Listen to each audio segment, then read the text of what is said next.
Brazil ফুটবলে চলছে টালমাটাল অবস্থা। বাজে পারফরমেন্সের কারণে ছাঁটাই করা হয়েছে কোচ দরিবাল জুনিয়রকে। কোচকে বরখাস্ত করে এখন আবার নতুন কোচও খুঁজে পাচ্ছে না ব্রাজিল ফুটবল ফেডারেশন। বিস্তারিত মোহাম্মদ আদনানের রিপোর্টে। আর্জেন্টিনার কাছে হারাটাই কাল হলো ব্রাজিল কোচ দরিবাল জুনিয়রের জন্য।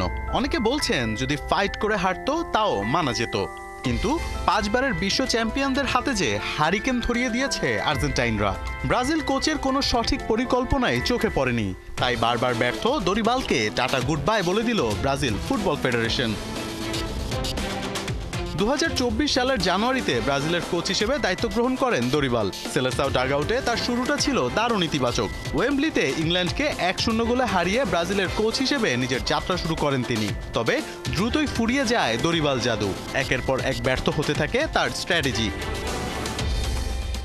বিশ্বকাপ বাছাইয়ে তার পরিকল্পনায় একের পর এক ব্যর্থ সেলেসাওরা।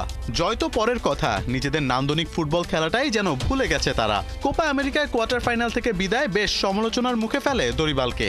এরপর আর্জেন্টিনার বিপক্ষে ম্যাচ নিশ্চিত করেছে তার বিদায়। ব্রাজিলের কোচ হিসেবে সব মিলিয়ে 16 ম্যাচ দায়িত্ব পালন করেছেন দরিবাল, যেখানে 7 জয় এবং 7 ড্রয়ের পাশাপাশি 2টি ম্যাচে হেরেছে ব্রাজিল।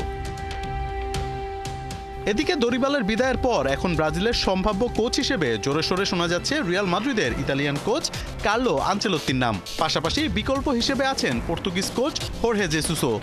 যদিও রিয়াল ডন জানিয়ে দিয়েছেন তিনি ভাবতে চান শুধুই মাদ্রিদকে নিয়ে। তবে বিশ্বকাপের আগে নতুন কোচ নিয়োগ নিয়ে কতটা ভালো ফল পাবে ব্রাজিল তা ভাবার বিষয়, কারণ নতুন কোচের নতুন ট্যাকটিক্সের সাথে মানিয়ে নিতেও যে সময়ের প্রয়োজন। সব মিলিয়ে ব্রাজিল ফুটবলে চলছে এক টালমাটাল অবস্থা। মোহাম্মদ আদনান, ৭১।